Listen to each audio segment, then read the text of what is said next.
Tonight, new details about the man accused of sparking the Clayton fire in Lake County. It turns out he has quite the criminal history. But first, we are following breaking news out of Southern California. 80,000 people ordered to evacuate tonight as a raging wildfire destroys everything in its path. Hello and welcome. I'm Veronica Dela Cruz. The governor has just declared a state of emergency for the area, and the fire right now raging out of control in the Cajon Pass in San Bernardino County.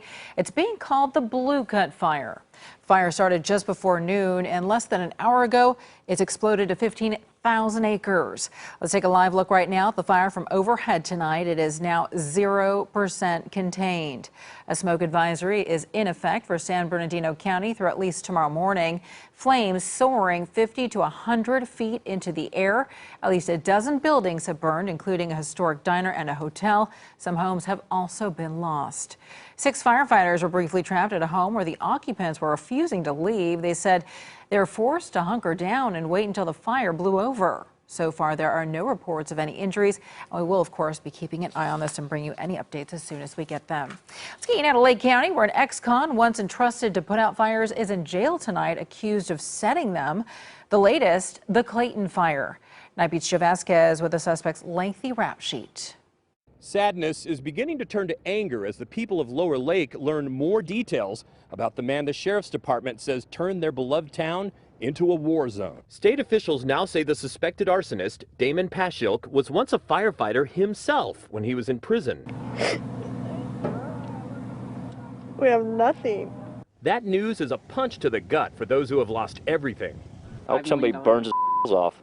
According to CDCR records, Pashilk served 5 years for drugs and firearms charges. During that time, the state trained him as an inmate firefighter. At one point, he was deployed to the fire lines in Trinity County. Since his release, records show he had 6 parole violations. I can't release the details of whether or not there were multiple ignitions of a single fire, but it's safe to say that he's responsible for starting numerous fires here in Lake County over the last year or two. He was only on the prison firefighting force for 2 months before he was paroled. And some of those guys are model prisoners. They work their butts off. They save people's personal property. John Rickard's home was completely missed by the flames, but there is devastation all around. A lot of the people here that my kids grew up with all have children. They were all friends together, and now they have nothing. It's all for one person's foolishness.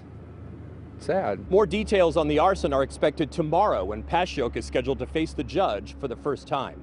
In Lower Lake, on the Night Beat, I'm Joe Vasquez. Here is the latest on the firefight. CAL FIRE says it's made good progress and has stopped the spread of the fire.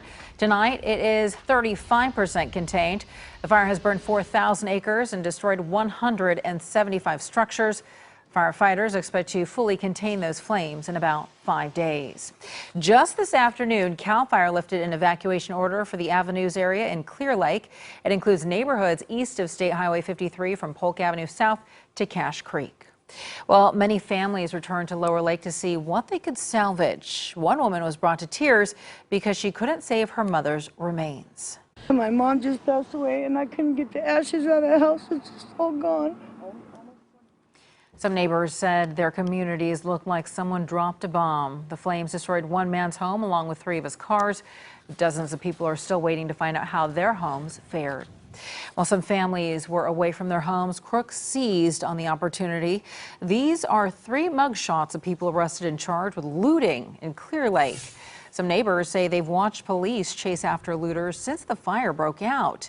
And a few homeowners say they ignored evacuation orders. They decided to stay put to protect their belongings. I mean, within a half hour of the mandatory evacuation, which I wasn't going to leave because of looters, you can hear burglar alarms going off up here and stuff. So that's why I'm not leaving.